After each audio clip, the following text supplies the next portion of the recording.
gonna die, at least according to Senator Chuck Schumer, who called the One Big Beautiful Bill the We're All Going to Die Act. And that's the state of political debate in this country. It's just sad. But anyways, the Medicaid cuts in the bill have attracted a ton of attention. So let's take a look at what those actually are. First, we have the big one, Medicaid work requirements. Under the new law, Medicaid will now have work requirements, much like SNAP already does, otherwise known as food stamps. This new requirement applies to able-bodied people aged 18 to 64 with the following exceptions: pregnant women, parents with kids under 15, people with disabilities, people living in high unemployment areas, and there are a few others, but those are the big ones. Out of the 80 million people on Medicaid, only about 20 million fall within this work requirement. And of that 20, 50 to 60% will qualify for an exemption. So we're talking about roughly 9 million able-bodied adults nationwide.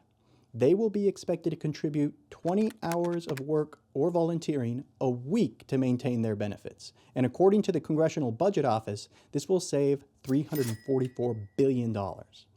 This one provision accounts for over a third of the total cuts that, according to Senator Schumer, will cause the apocalypse. Another cut in the bill is the new cap on state provider taxes and restrictions on state-directed payments. So, what's a provider tax? A provider tax is a fee added to all your healthcare visits, whether it's to a dentist or a clinic.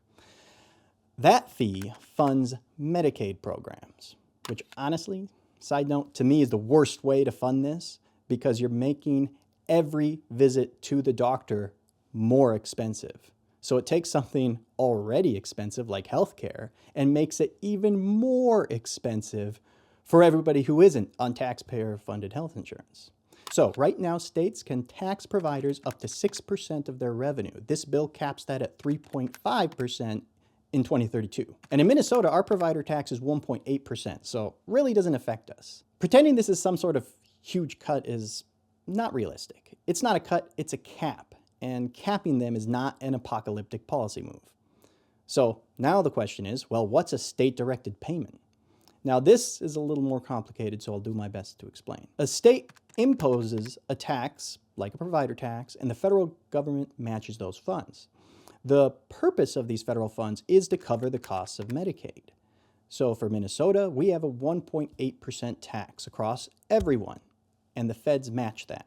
California, on the other hand, taxes Medicaid patients at $274 and non-Medicaid patients at $2. Why? Because that triggers a massive amount of money from the feds.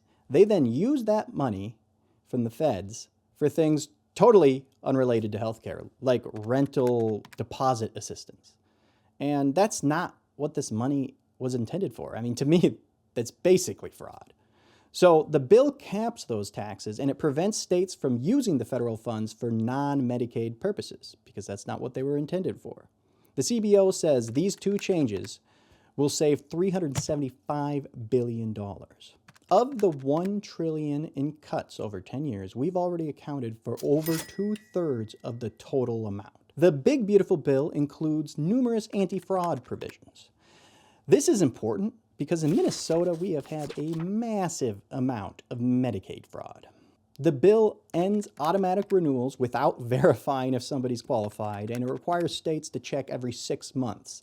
States like Minnesota were just auto-renewing benefits to the tune of millions of tax dollars.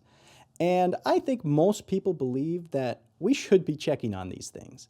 The bill also banned payments to ineligible providers.